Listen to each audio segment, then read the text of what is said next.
Most closers think they're losing clients because they can't sell, but I think they're losing clients because they don't understand people. That's why I think like a therapist and not like a salesperson. You might say, what does that mean? What that means is most salespeople try to convince while therapists try to understand. The main goal of the sales call is to understand everything about a person, their problems, their goals, their fears, and their motivation so you can come up with your solution. And it sounds easy, but the problem is most people when they first start out in sales is they completely skip over this crucial step. They immediately start getting ahead of themselves and they start thinking about the sale. And the whole time they're thinking about the sale, they're thinking ahead during the call and they're looking to close the deal. What they should be doing is focusing on the now. When you're thinking about the sale, you're not able to properly listen to what the client's telling you, and you're not able to figure out what their why is. You have to figure out what their why is if you want to get the sale. And people don't realize that missing one step will cost you a lot of deals. You should take each part of the sales process in segments, and you shouldn't move on to the next segment until you've completed all the tasks in the previous one. Therapists understand emotional control over your behaviors. And what I do when I get on these sales calls is I use people's emotions to let them close themselves. Because what I found out in the sales game is that if you don't get people to understand why they need what you're selling, they can have high levels of interest and you still may lose the sale just because you didn't paint a picture well enough for them to understand why they need your help specifically. For example, in life insurance sales, we get leads all the time that people specifically requested life insurance. They know the amount of coverage that they want, they know the type of coverage that they need, and they know why they need it. And if you go into the sales call from a position to where you're just gonna lay back and let the client take control of things, you realize that even though they requested and they need life insurance, they're not gonna buy it, oddly enough. And I made this mistake many times, thinking just because the client was being nice to me and they're understanding what I'm saying, that's gonna lead to a sale automatically. When in fact, that's gonna lead to an objection and them not buying anything from you. Instead, what you need to do is you have to ask questions. You have to get to know their specific situation down to a T. You have to paint that picture for them so they know exactly why they need this and why they can't afford not to have life insurance. So before I go into the next segment of every sales call, I have to make sure that I bring out the client's pain and understand what their exact situation is. I can provide them with the solution, with the type of insurance that they need specifically to help their families when they die. And I use all of that against them. And when you make them speak it out in their own mouth, reality starts to kick in when they understand the importance of buying life insurance right away. And that's really what your job is as a closer. Your job is to paint a picture so that you can let them guide themselves into the sale. It's not about being pushy. It's not about you better buy this right away. It's not about hammering the script in people's faces. It's about asking the right questions and getting their emotions involved and then letting their logic kick in, which leads to a sale.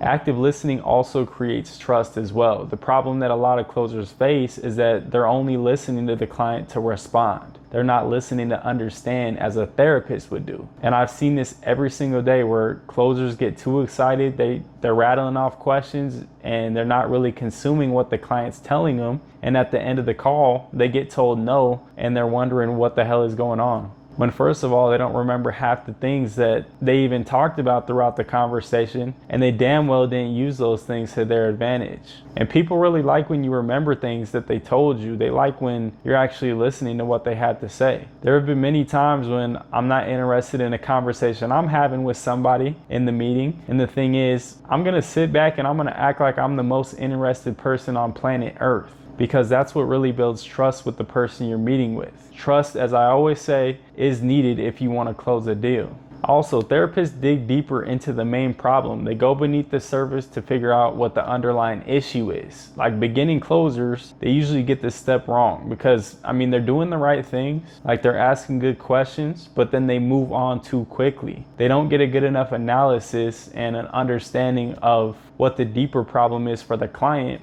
And they move forward and they never really gain that trust factor from them. It's important to ask a lot of questions because you want to find out the first layer of problems and then you want to dig deeper. You want to go on to the next layer, then the next layer, then the next layer. Because each time you're peeling back a layer, you're bringing out more emotion from the client as well. And the more emotion you bring out, the better picture you're going to paint for them to understand why they need to buy from you specifically. And that's really the whole sales call and what it's all about. You're figuring out how to bring that pain out so that you can provide them the solution and you can leave with money in your pockets. Another point that I want to bring up that is crucial during a sales call is silence. Sometimes it's okay to let the client sit there and just vent and talk, because it does a couple things. The first thing is it lets the client release emotion. It lets the client feel like somebody's actually listening to them. And the second thing is it gives you time to think as well. It gives you time to plan your next move strategically. Like if you're talking the entire conversation and the client's gonna feel like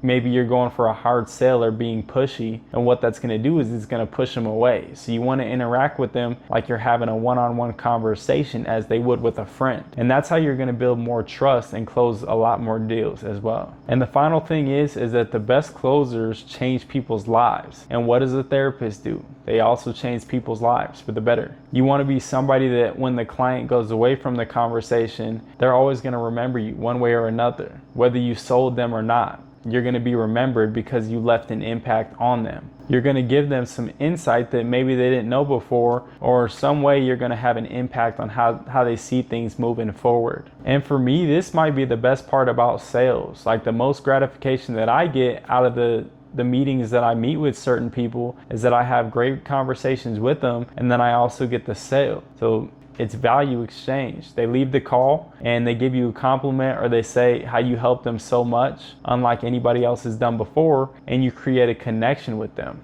And knowing that somebody's always going to remember that interaction that you had with them for a lifetime just proves that it's not always about the money that you're putting into your pocket. It's also about adding value to people's lives and making a difference. And to me, when I make an impact on a person's life, that is way more satisfying than me just collecting their money. So I encourage you to do the same thing and start thinking like a therapist rather than a salesperson. As soon as you put yourself in that therapist role, you're gonna start seeing things from a different perspective. And that perspective is diagnosing the issue and figuring out how you're gonna solve that specifically for each different person that you're gonna meet with. And that's all I have for today's topic. If you did find some value in this video, just be sure to drop some love, drop a like down below. And if there's any video topics you want to recommend, drop those in the comments also, and I'll be sure to get to them at some point. But other than that, I will be back with more content.